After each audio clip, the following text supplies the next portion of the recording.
that, it was like, kind of things got a little hairy, and we were like trying to like get back on our game, and we failed miserably, but we're here. We're back. We are back. So we were trying to figure out a good topic for business in general. And Stephanie and I started talking, and Stephanie, wave your hand. Stephanie, wave to everyone. There she is. So Stephanie is, okay, so I'm going to apologize in advance really quick. They are working on my furnace. They just got here literally 2 minutes ago, and it's directly below me. So I may have to like run outside because it's noisy. If you guys hear that, I'm sorry. So I got my new furnace came in November, and I turned the AC on last week for the first time, and just water was like pouring from my furnace. So, oh no, yay to home ownership. So yeah, good time. So they're here to fix it today. So anyway, Stephanie and I started talking about business and business things in general, and how I think agents get so wrapped up in their current business that they kind of forget that you have to think ahead. And so Stephanie, I started talking about this a little bit yesterday with Jen, and Stephanie's part of our team. She's an awesome agent. She's a little bit north of us, but she's a great agent. How long have you been an agent, Stephanie? 7 years. 7 years. So she's I'm the baby, she's the pro here. This is my 4th year, so I'm still a newbie in my eyes. But I think that we as agents get really caught up in making sure that our current clients are happy, making sure that we're meeting our deadlines, making sure that we are doing all of the things that we need to do to get these deals to the closing table. But what then? What is the saying? You're only as good as your last deal. So, or your next deal, or whatever the saying is, but it's true. I mean, once you close, you're unemployed again, unless you have another deal in the pipeline. So, I think Stephanie and I wanted to talk a lot about some of that. Do you have anything more you want to say on that, Stephanie? Yeah, that's pretty much what it's all about. Like making sure that deal's not done, and you're consistently being busy. So when that deal's done, you're like, oh, I've got this, and this next. We're good to go. Like, so you don't get those highs and lows, because it's already natural in our business to have those highs and lows. So preventing that as much as possible.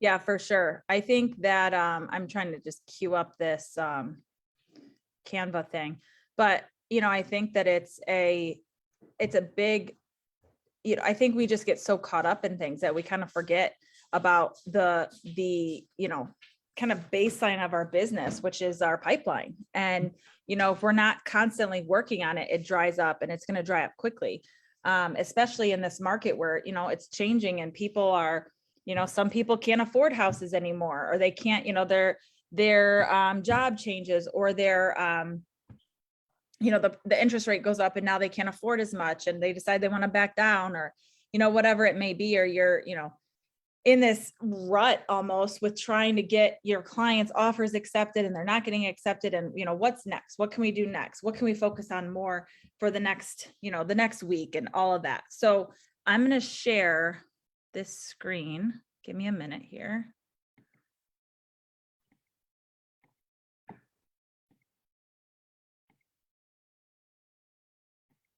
All right, give me a second here. I gotta move you guys around.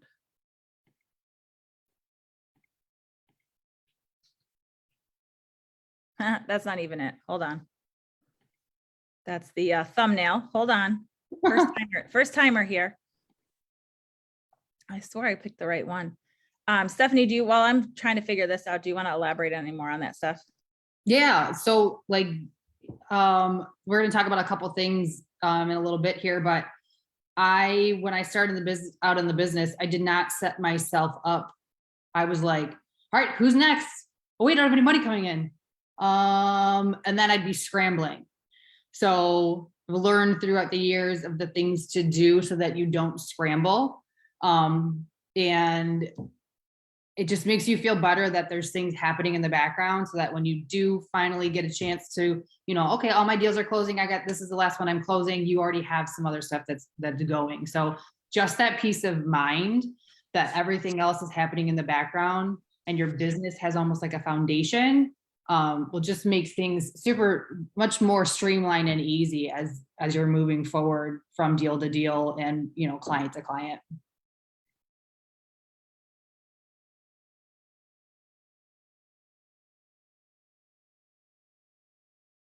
We good? No, I muted myself and forgot. The guy was coming in and out, so I muted myself. Can you guys all see the screen? Yes. Okay, cool. So, this is one of those things where, we want to make sure that your business is sustainable. So we're going to do a pipeline check. So we're going to go through step by step here. These are your hosts, your lovely host, Stephanie Walker, who is a team mentor and coach, and then myself. We did not give ourselves these titles. So Jen gave these titles to us. So social media guru, I don't know if that's true, and icon agent. So we are both, we're in the trenches with you guys. So, all right, here's your host here. All right. So we're going to talk pipeline. So you really need to kind of look at things and separate things between your current business and your future business. And you're doing that by filling your pipeline. So you don't want to focus so much on your current business that you're starving when that one closes. So you really need to focus your eyes on being consistent in order to get your future business. Now, what does that look like? That's going to look like your lead generation, which is the foundation of your business. And now I know that a lot of people struggle with figuring out how to lead generate. A lot of new agents and even experienced agents are like, we hear this term all the time, lead generation. You need to lead gen, you need to do this. But most people, I shouldn't say most people, but a lot of people are like, I don't even know what that means or what that looks like. So we're going to break that down a little bit. Stephanie, do you want to take some of this over? Yeah. So, like we were saying, worrying about your future business and having and setting a foundation in place so that, like I said, it's working out in the background while you're doing your day-to-day showings and inspections, et cetera, et cetera. So, the biggest thing, as Nicole said, is your database and where to get that from. So, unfortunately, I guess fortunately and unfortunately, when I started out in the business, I didn't have this. I didn't have a database. I didn't have a lead gen. Like I said, I was jumping from one to one. And this is probably one of the things that every agent coming on should do immediately, even if it's 10 people in a database, even if it's, you have 30 friends on Facebook or Instagram or something like that, because your lead generation can come from so many different spots in your life. And it's, for a lot of it can be free. So, building your database, like I said, everybody has a different type of database that they use. We use KV Core, which is fantastic. And there's so many different things that you can use in that system.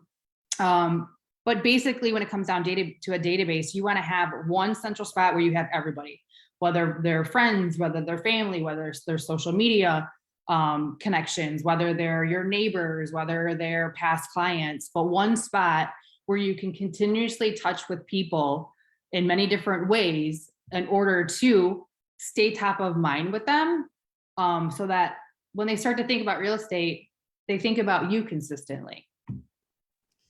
Right. And I would say, I don't know if any of you listen to Hustle Humbly on, the podcast Hustle Humbly. They're fantastic.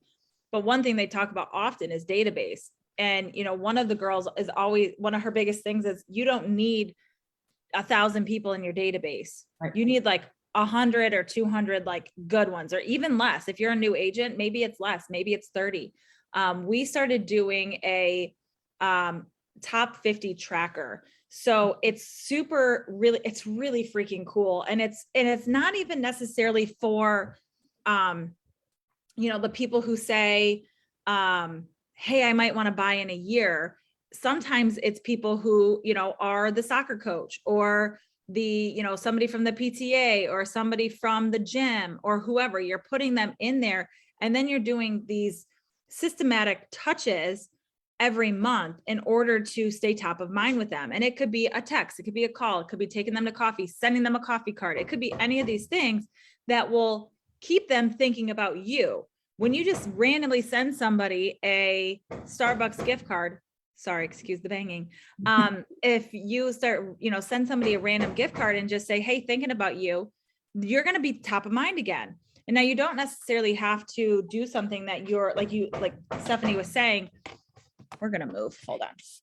It's not something that you have to do in order, that costs money in order to get that business. You could easily do free things, sending a little personal note, sending a text message that's free. You could do any of these things in order to stay top of mind with them. One thing that I did recently for some people, and then I actually just saw it in one of my accountability calls, they did the same thing. And I think it's such a brilliant idea. Sorry, guys, there's a lot of banging happening. We're gonna go outside. Okay, so one of the things that they were doing was they sent a thank you note or just like a little hello note, but they put forget-me-not seeds in there. This is the perfect time of year to send like little seed packets, and forget-me-nots, I mean, how perfect is that? We obviously don't want them to forget us. So like doing little things like that, like you can go to the dollar store and get 4 packs of seeds for $1 and, throw them in an envelope, and you won't even have to pay any extra for postage. It's, one stamp, and you can mail those out to people. So that's like one little thing that you can be doing, but these little touches to your database is something that is huge. I'm going to mute for 1 second and move this chair so I can set this on, and then I'm going to talk a little bit more.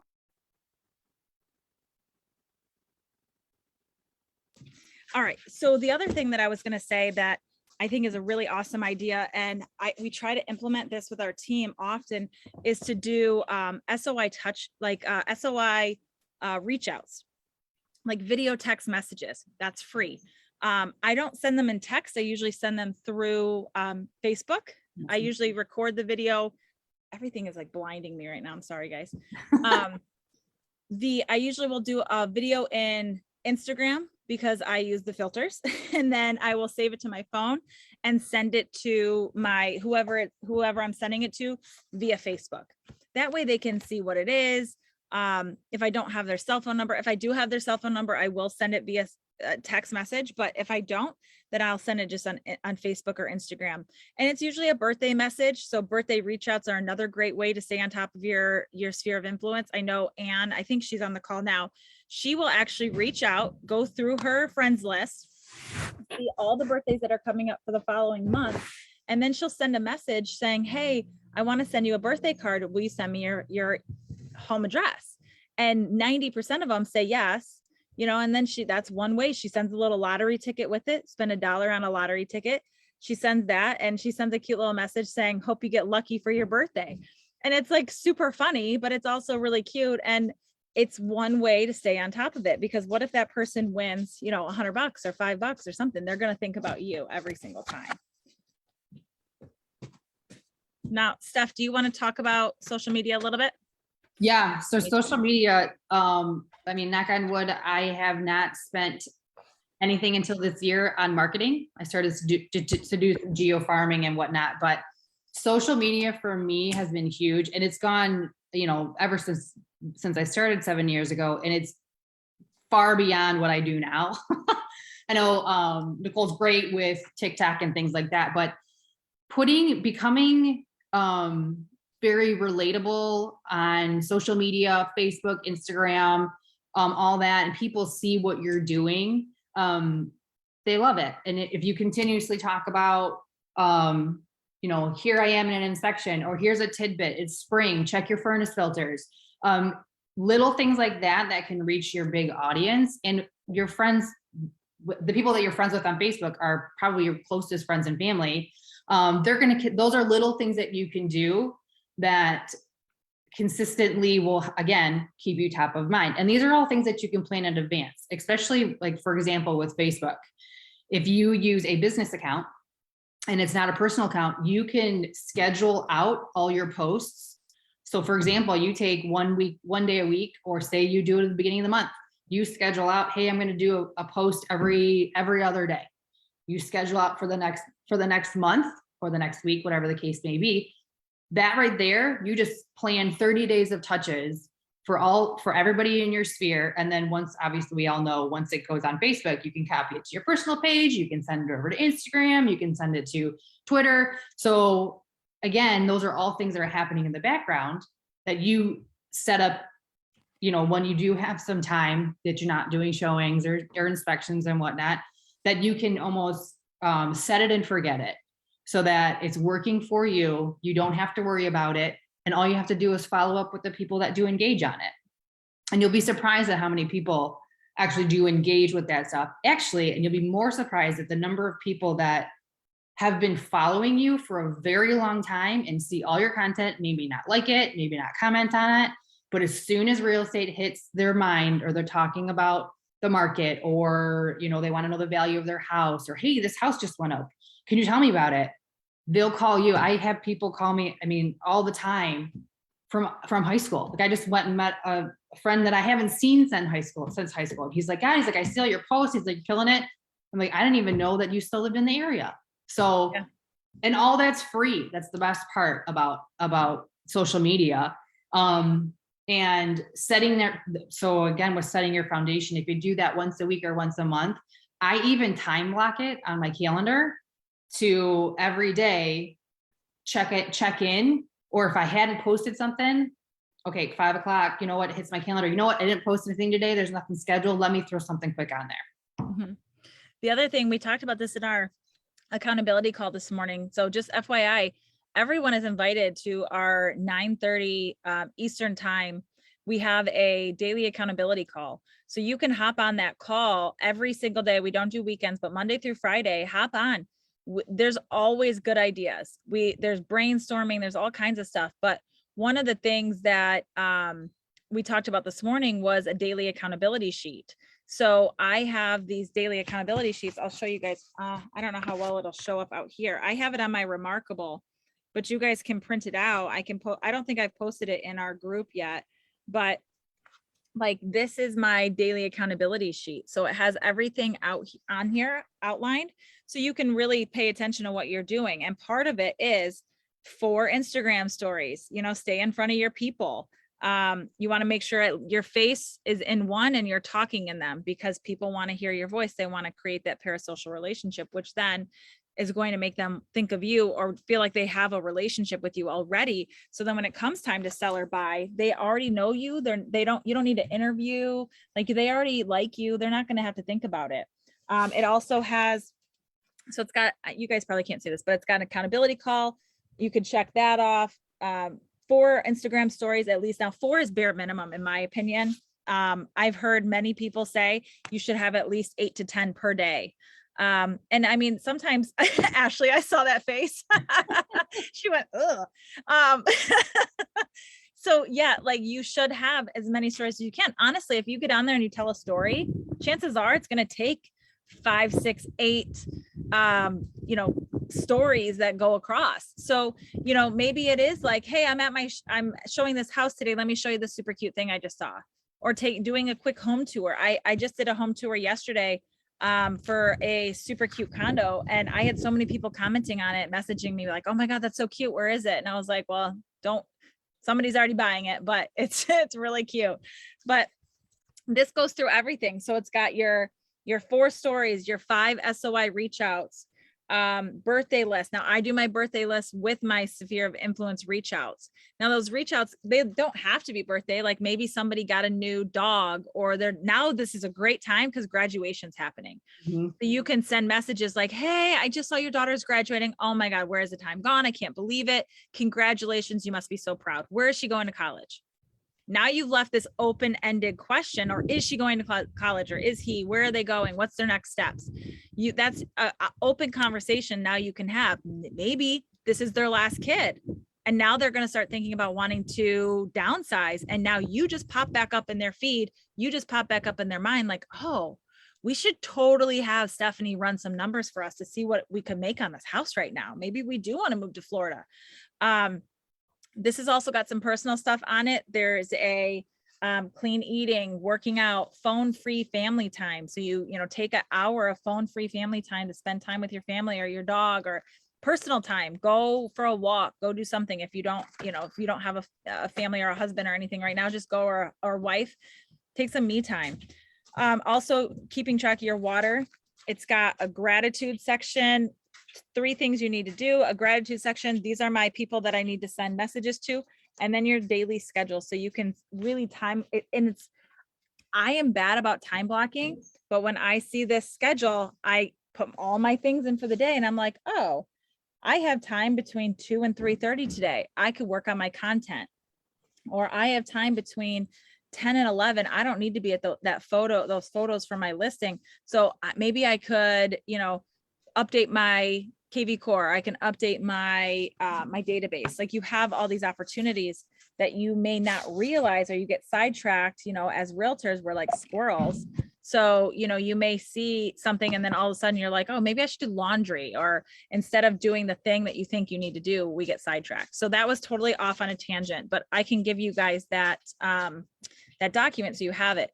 But, the whole social media thing is huge. I mean, this is how I built my business.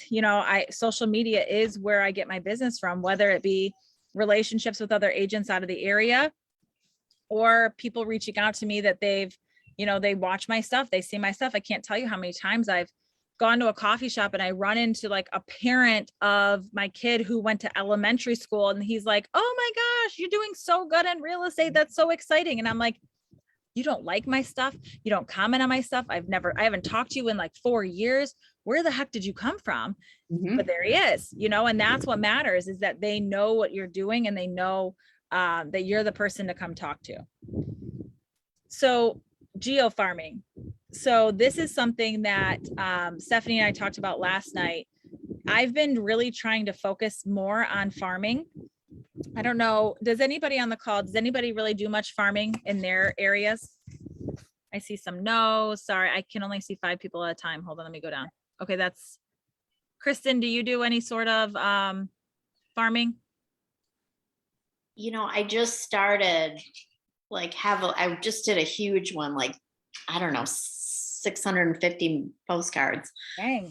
to the people around the lake. So there's lots of people. So my dilemma is, it's not cheap, but I feel like I got to do it. So I'm starting there, and then there's other little pockets that I'm going to do around.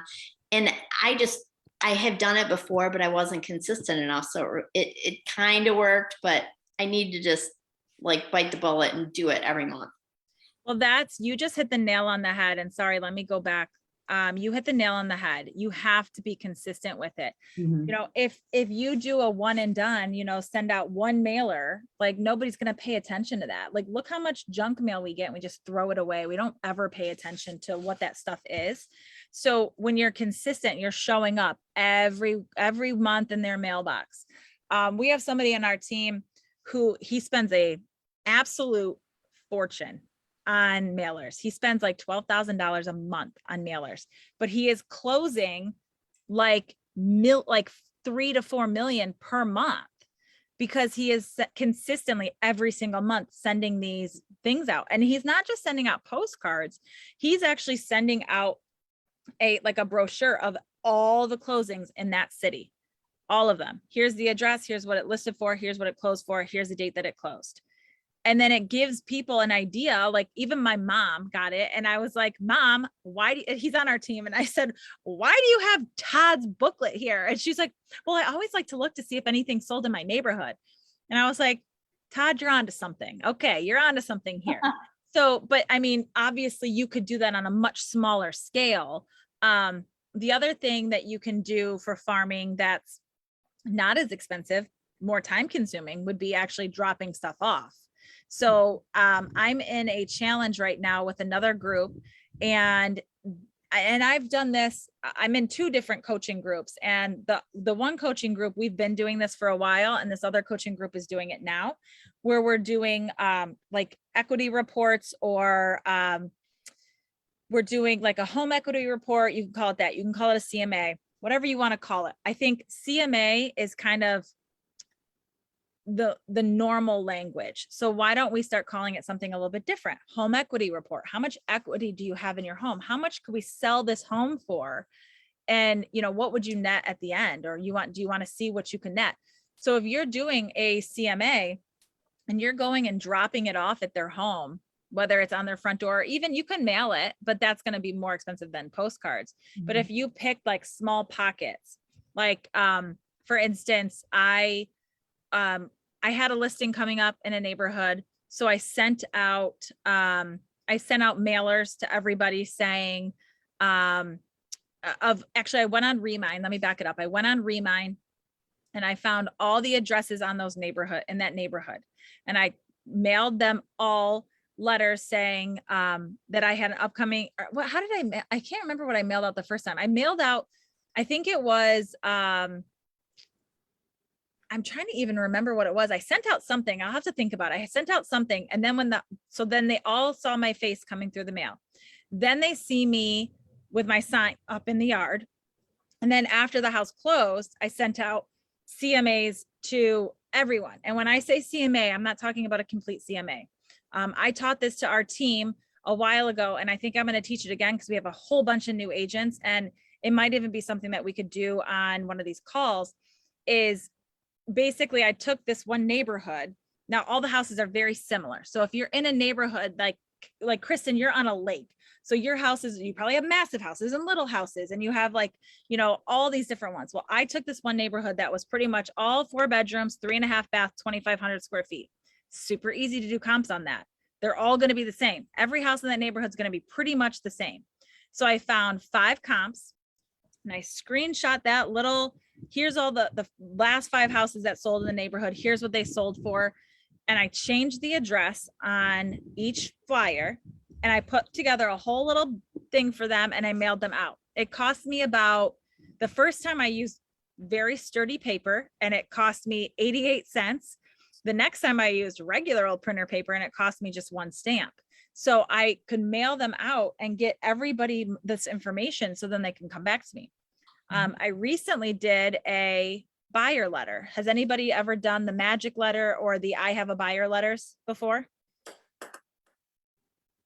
Kristen did. I can only see so many people. But so I just recently did this. I sent out, I truly do have a buyer who's looking in 3 specific areas. They have really honed in on 3 neighborhoods that they love. So I went on Remind again and I searched those areas, the one street, a couple of the streets that they really like the houses on that backed up to woods. They wanted something a little more private. I chose all of those houses and I did the magic letter, the buyer letter saying, I have a buyer, Addie and Patrick. They are a young couple who are getting married in August. They are desperately looking for a home.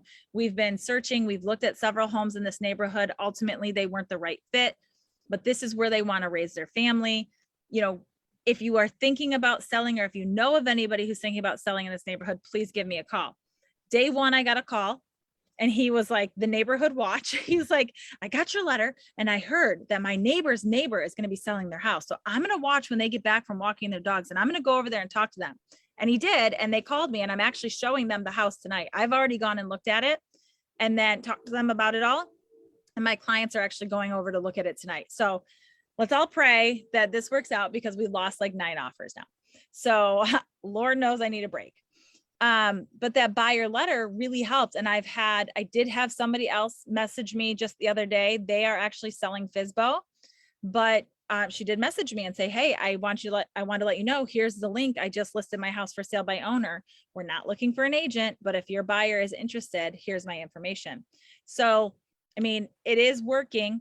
If I consistently keep doing these things and sending these letters, if I do this, even if it's not even necessarily that neighborhood, but if I keep doing that neighborhood, even after Addie and Patrick find a house, maybe I end up with some listings in that neighborhood.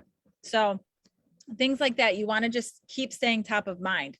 Now, I have seen people do geo farming where they're doing pop buys and different things.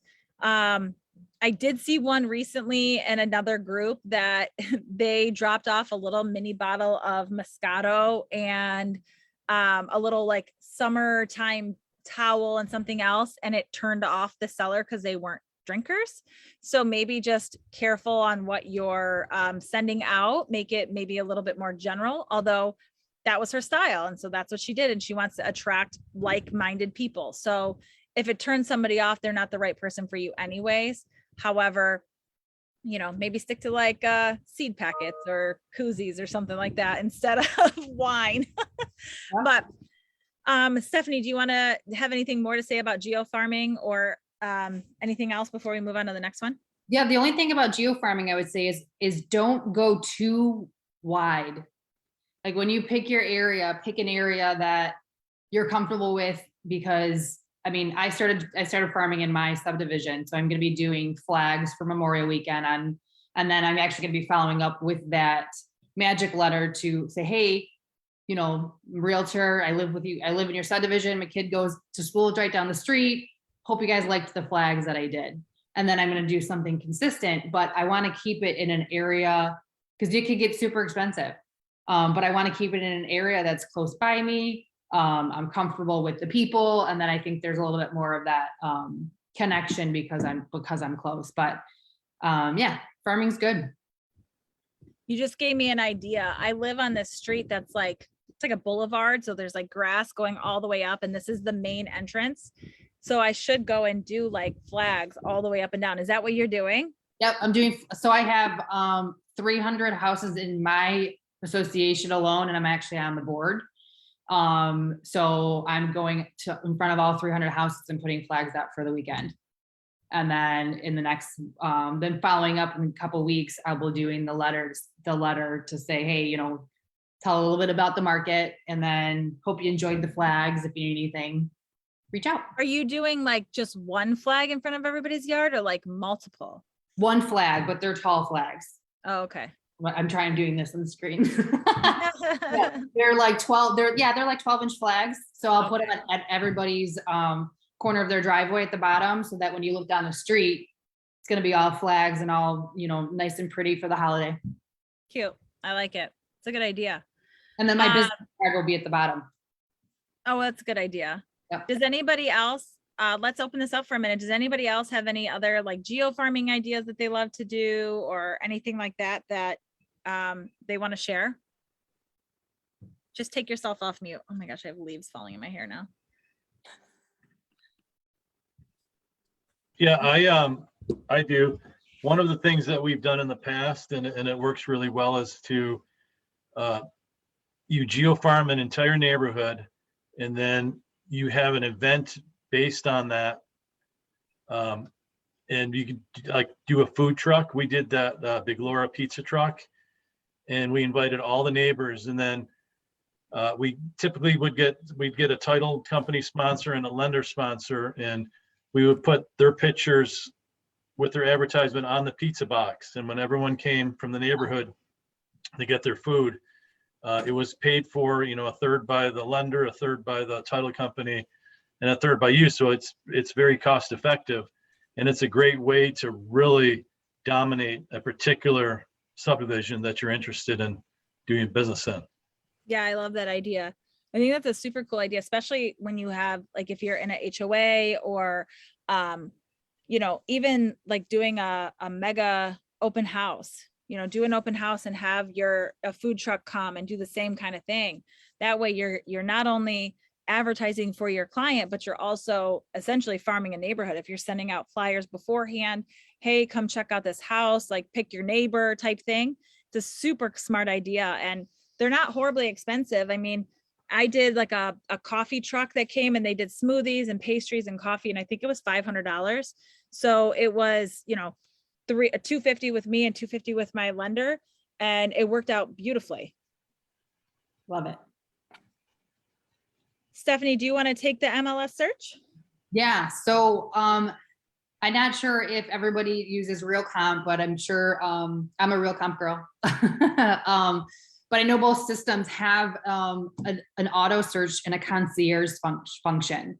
So if you don't know about that, message me separately. I can definitely teach you how to do all that. But anytime a client reaches out to me, a potential client, somebody who's asking a question about anything related to real estate, I get their email address and I'm like, hey, would you be interested? You know, especially if it's somebody that's not specifically looking, but kind of interested. I'm like, hey, why don't I just send you something? I can send you an email once a week. I can send you an email once a day. You can see what's going on in that area.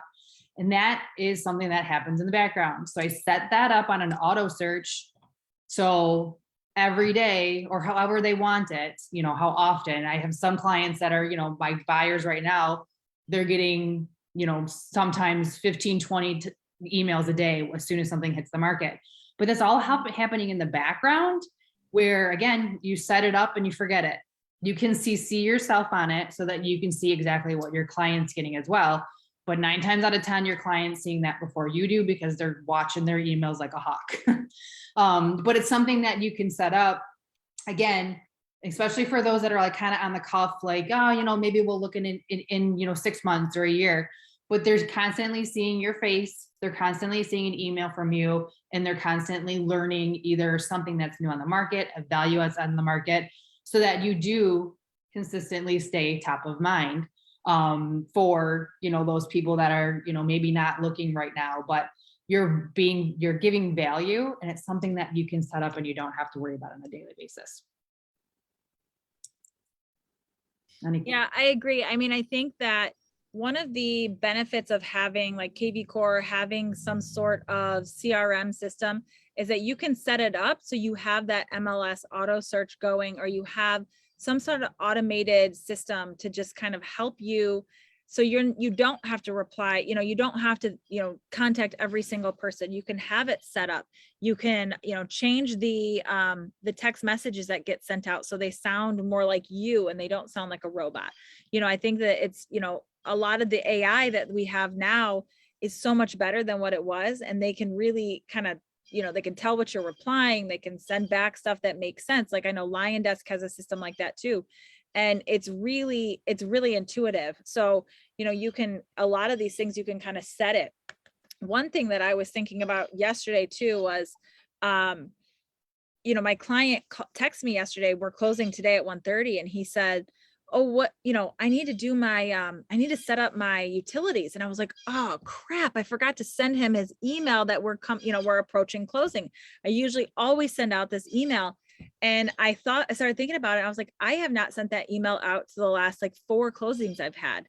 If I had them set up in a like drip campaign, they would get that email a week before closing, and I wouldn't even have to think about it. It would just be done for me. So, you know, even if you're automating some stuff, like, you know, don't reinvent the wheel every single time. You know, a lot of this stuff you can set up on auto searches or do templates, so you're not having to recreate the wheel every single time. Moving on a little bit here, feast first famine. So obviously we've all heard that fail to plan, plan to fail. So if you're not planning ahead, you know, a lot of us, you know, we get into our, you know, beginning of the year, or end of the year, and we're like, okay, let's set our goals for 2022. What are our goals going to be?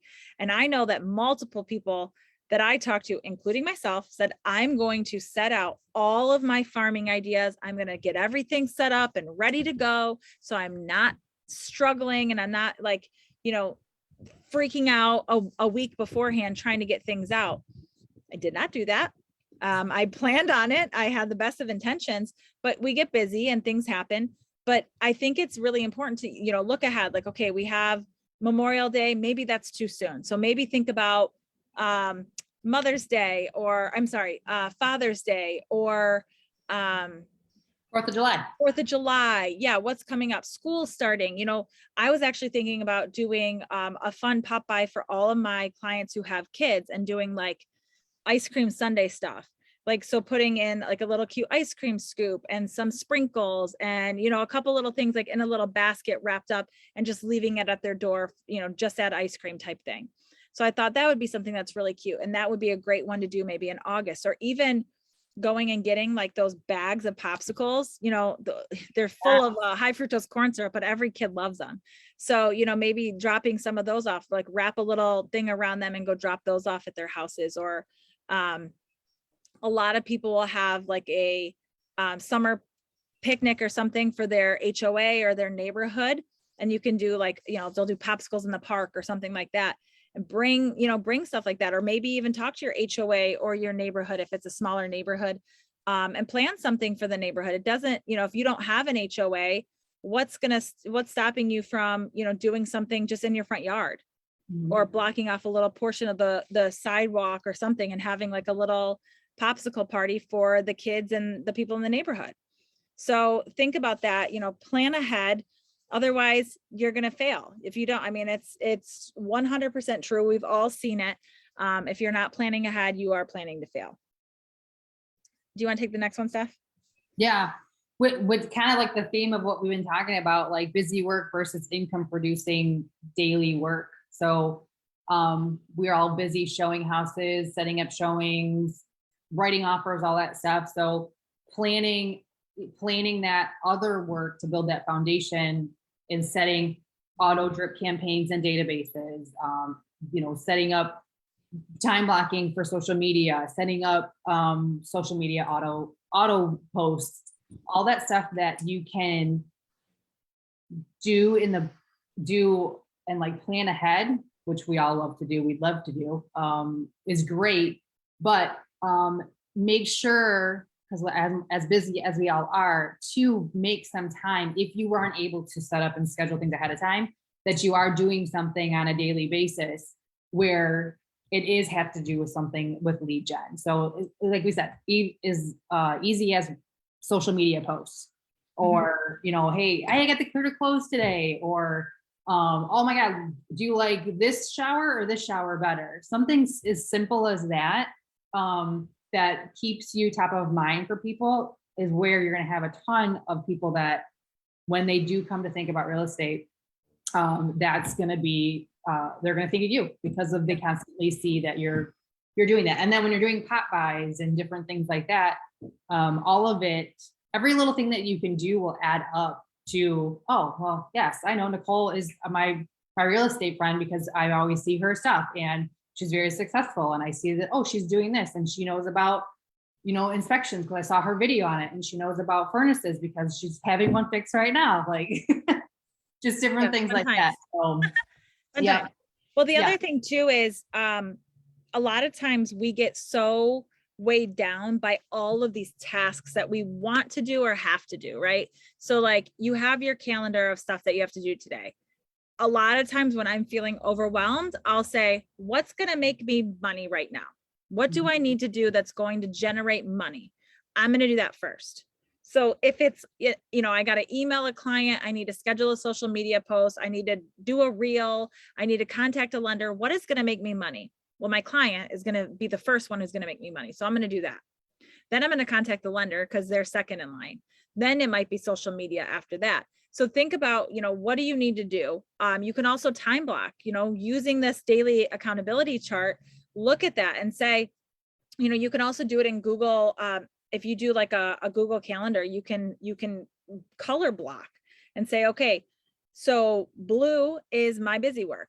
I'm going to be doing my, putting my documents in the system. I'm going to be doing my inputting. I'm going to do this is my business work, but I need my lead gen time, my income producing activities. The other part of this is making sure that you are doing some sort of daily goal. So like we do our goal setting accountability calls every day. We can do two business or a personal and a business. So maybe it's, today mine were, I need to get my listing input into the MLS, and I need to, I think I'm having an offer accepted today, so I'm going to have to deal with that. But also I have photos that I'm getting back that I'm going to need to upload so I can get everything ready to go. So my two goals today were all business. And maybe, yesterday it was go to the gym and meet my client in the morning to do measurements of the house. Those were my two goals for the day. It just depends on what the day looks like. But when you set these small attainable goals every single day, you feel so much more accomplished than if you're just squirreling around all day and you're dabbling in every little thing. That's me. I'm speaking for myself here. I get, I start on one task and I go do another. Another really, really good technique, if you guys struggle with focusing on something for a little bit, it's called the Pomodoro technique. It is something that I heard about probably last year, and it's such a smart idea, and you probably are doing it and not even noticing it if you do try to time block. But you can take a time and say, say in the morning, you have an intention of working on your database. I want to clean up my database. Okay, well, what does that mean? Set a time. I want to spend 45 minutes doing my database. Okay, now go in your calendar, schedule out your 45 minutes. At 10 a.m., you're going to go from 10 a.m. to 10:45. You can download an app. They even have like little cubes on Amazon that you turn the cube and the light's on. And then when it's 45 minutes, the light goes off. So while you are focusing on that one task, your mind's going to go, you're like, oh shoot, I forgot to text Amanda back, or, oh shoot, I need to send this thing. You write it down and then you come back to it after your 45 minutes. You never stop what you're doing in order to go and break off on these other tasks. You keep your 45 minutes. And I promise you, when you take your technique here and you do this, you figure out what your time is. Now, a true Pomodoro is 2 hours.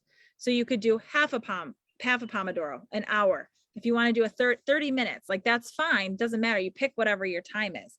Maybe you want to spend 10 minutes researching reels to figure out another reel that you might want to do. Set a timer.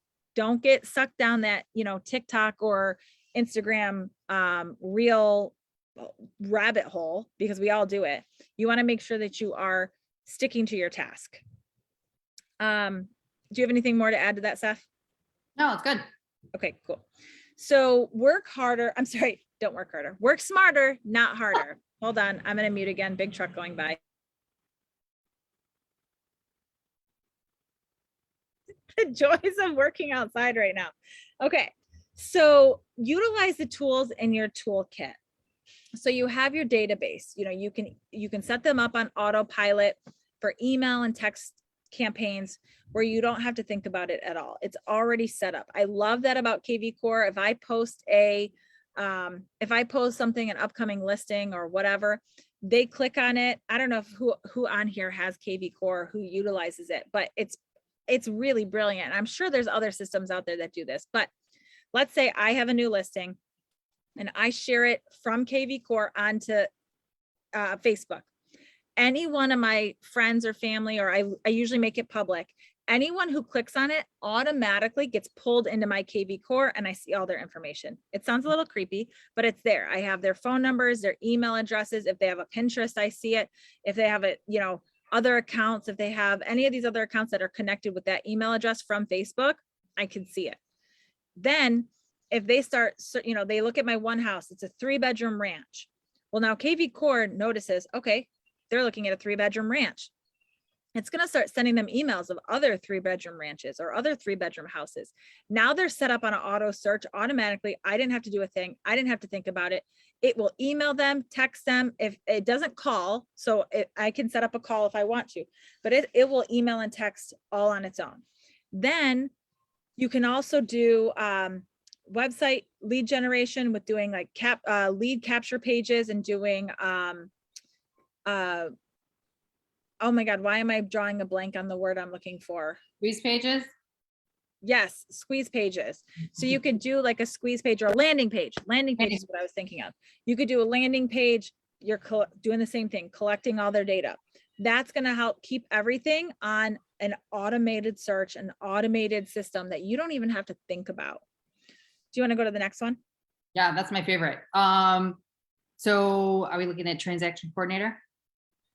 So another thing and as you move forward, I have a hard time with this one because I've been doing it for 7 years and I have a hard time letting go, but transaction coordination and having other people help you in your business as you start to get busier. So I know some people don't like to give out the money for transaction coordinating, but not having to sit there to do the paperwork, to order title work, to draft an addendum, get bottom line signatures and send out to all parties. Like you could look into having a transaction coordinator. We have a fantastic one on our team, Maria.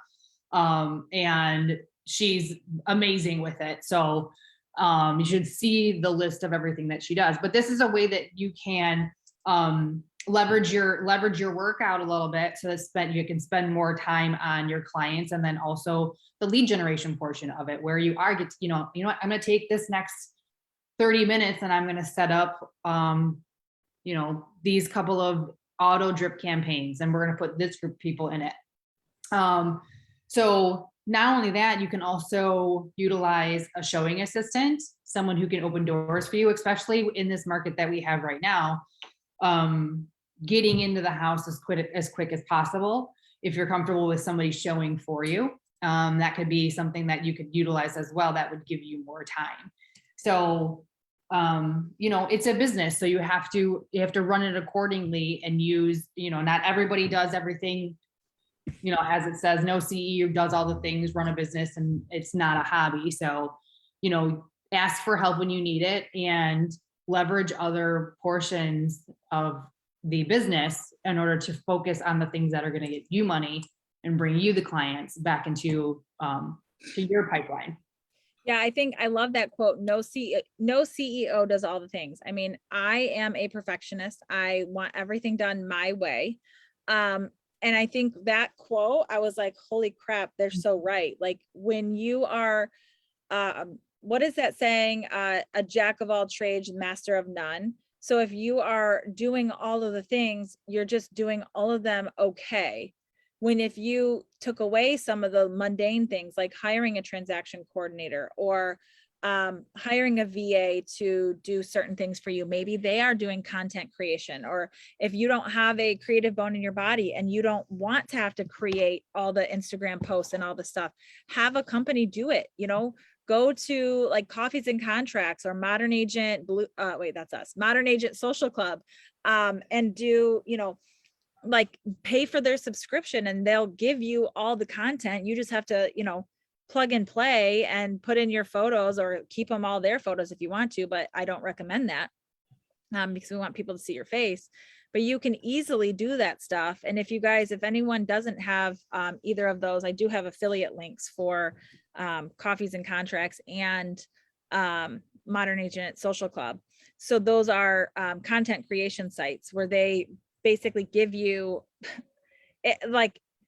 I can't even go through all the stuff. They give you all the things. So if you don't have that creative bone in your body, you could literally, they make the post for you and the caption. So you don't have to really do anything besides maybe change out the photo.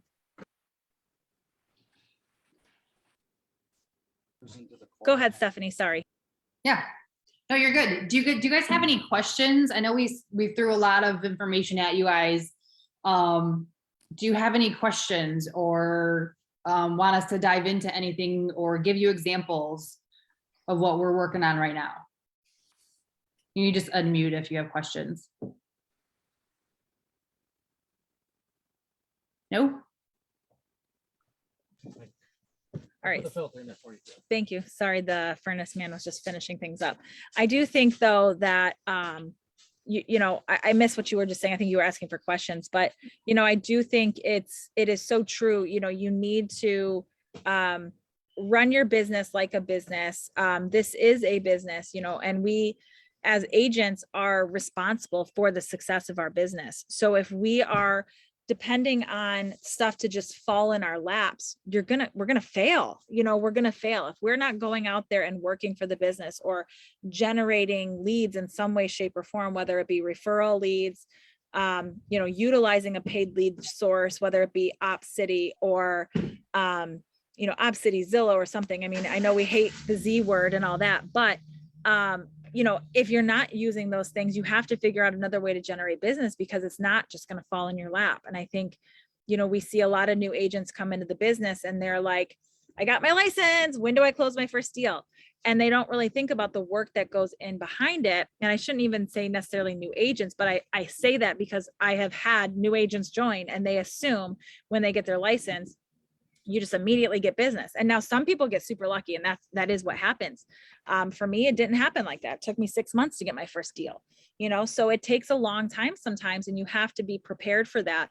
And, as a new agent, you have to be prepared to maybe not have a closing. Even as a experienced agent, maybe you won't have a closing for 6 months. Are you prepared for that? You know, what can you do to leverage? What happens? You know, let's say you have a really good, you have a really good month and you're using a transaction coordinator, you're doing all this stuff. It's also good to know what you can weed out when you do have those slow months. What can I take out now? What don't I need? You know, maybe you don't need the subscription to, whatever site, and you can get rid of it for a temporary, thing if you are having a slow month. But it's really good to more so focus on how to bring in more business. Obviously we don't want to focus on what to take away, but what other things can we do in order to bring in business? Let me see. I think there might be one more slide. Oh, just kidding. There's a whole bunch. So this is the same thing we just talked about. Again, accountability.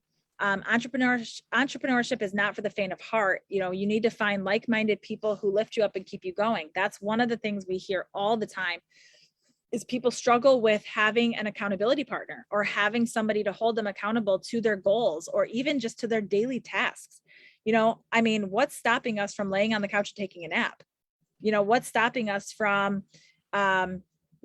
deciding we're just gonna, hey, I'm just gonna like chill out. I don't really feel like doing anything. We all need our time, to do that. We all need our me time. But we also need to be surrounded by people who are going to lift you up and make sure that you are sticking to your goals and you are doing all the things that you need to do. So we have our daily accountability call. That is the one way. If I don't meet my goals, I'm going to tell my team, hey guys, I didn't meet my goals yesterday. This and this came up. So today, this is what I'm going to do to make sure that I don't do that again. You need to have your systems, get your contacts in a database and set it on autopilot. Figure out a way to do that. If you guys want to do the top 50 tracker, that's something that we offer for our team. It's super cool. It's a really great way to do touches to all of your top 50 referrers. And even if they are not a referral source now, by the time you are done doing these touches every single month, chances are they're going to refer you business. And then lead generate. It's the most important part of your business. And then the last slide, okay, sorry, there's 2 more. Jen made this for us, so I was not prepared, sorry. So are you guys ready for your future? Success doesn't come from what you do occasionally, it comes from what you do consistently. And I think that is one of the best quotes. I really love that. Everything you do in life, if you are consistent with it, you become really good at it. Practice makes you perfect, right? So the more you do something, the better it's going to be. If it's going to the gym, if you go to the gym, once a month and you're, eating cheeseburgers every day, what's going to weigh out what? It's going to be the consistency of eating cheeseburgers that's going to, make you gain weight, or going to the gym consistently, which is going to make you want to do things better, right? When you work out, you want to eat better, you want to drink more water, you want to see the results. Same thing with business. You are lead generating, you're doing these quick little videos to people. I've said this before, and I don't know if you guys have been on this call, so I hate to sound repetitive, but when I was really consistent, now I have fallen off the track too, Don, I am not perfect by any means, but when I was really consistent with doing birthday messages to every single person's birthday, even if it was super awkward, I have not talked to that person since high school, or I barely know them, I'm still sending them a message. And I had multiple people reach back out and say, hey, I've been thinking about selling, it's going to be a little bit, maybe like a year, but I'm thinking about it. So, I want to just let you know, I'm thinking about it. I'm going to come to you. So it's those things, like you're just reminding them one more time. But if you are consistent with it, you are going to see results. So I am trying to get more consistent with that again, because I did see results with it. Last slide officially is to step so far outside of your comfort zone that you forget how to get back. Now that one is a powerful one too. And Lee, that is a guide there for you, so you felt included here. It's about time. I'm glad you said something. I was ready to turn off my screen. It's a lot of pink today, but Jen made this for us and she wanted it pink. So, stepping outside of that comfort zone. If your comfort zone is not being in front of the camera, turn that camera around and just do it. Suck it up and do it. If your comfort zone is not making those calls, maybe do a couple calls. If your comfort zone is not networking, maybe try to go to a couple networking events, see what happens with it. again, the consistency is key. And we see that in a lot of business, a lot of successful business people are really good networkers and they're really good at talking with people. So like Chrissy is the perfect example on this call. She is a master at networking. She knows all the people. Like she knows so many people. And if, it may come as a surprise to you, I am a introverted extrovert. If I'm like in this, I will talk to you, no problem. I have no problem. If I know you a little bit, I will chat your ear off.